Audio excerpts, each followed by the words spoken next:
1972. One night, about 11 o'clock at night, we just said, road trip. Let's go find Van Tassel.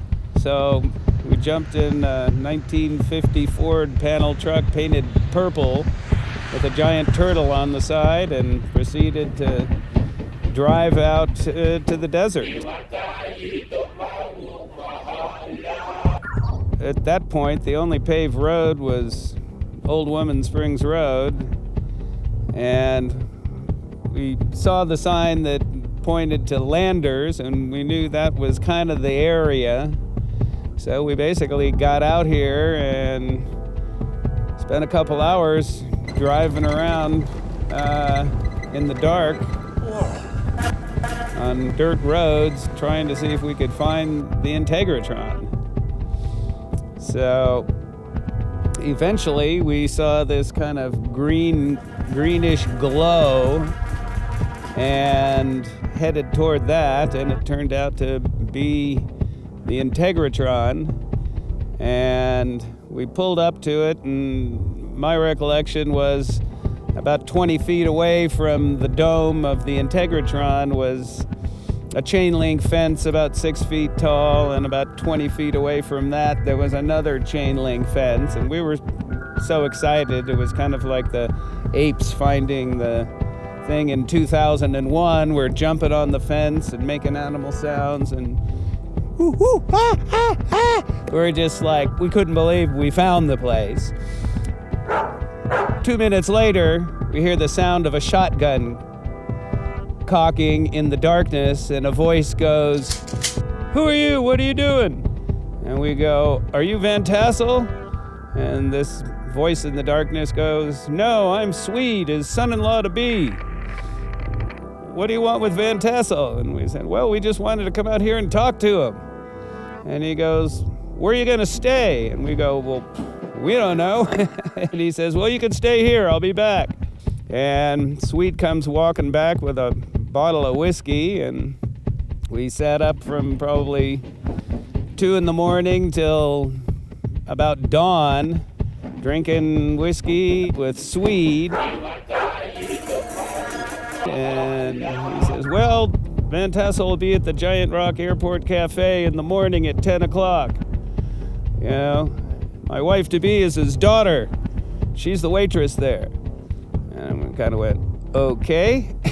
So he told us how to get from the Integratron property out here, and we drove out and had breakfast with Dr. Van Tassel for about an hour and a half, trying to kind of explain to us Einstein or whoever it was, this theory of relativity where you cannot create or destroy energy. It's always existing in some facet.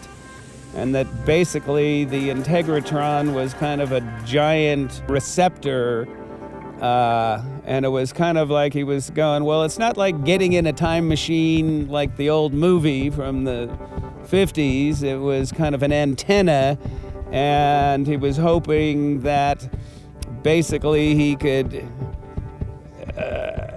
find those waves and put it on a screen to go back in history.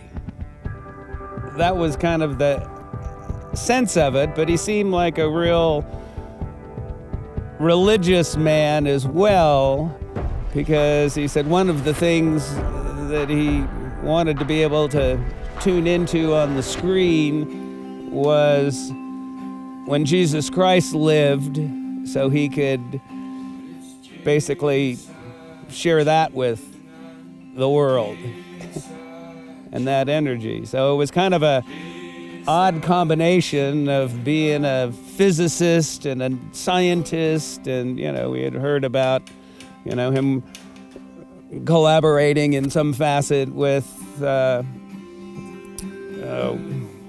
what's his name, Howard Hughes.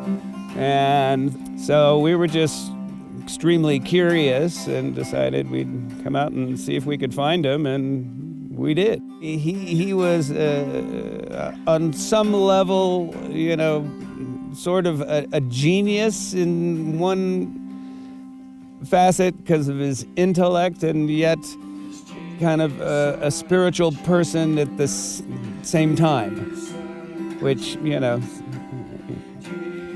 is kind of an odd mixture, and I don't think that's ever changed.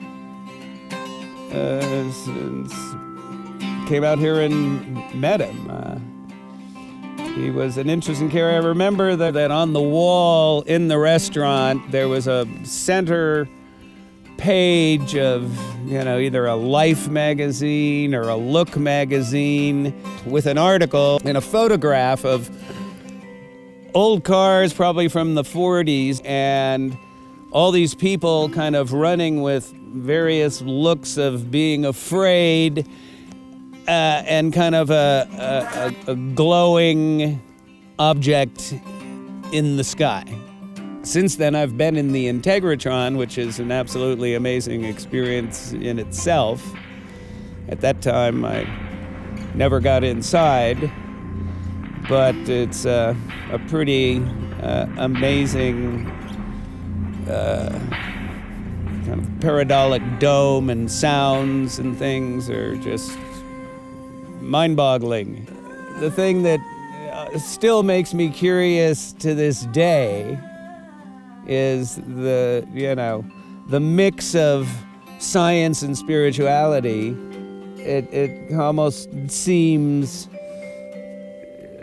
kind of yin and yang opposites. Seriously was, and he was very open to having a conversation with a total stranger who didn't necessarily believe in UFOs or didn't have a scientific knowledge of the Integratron.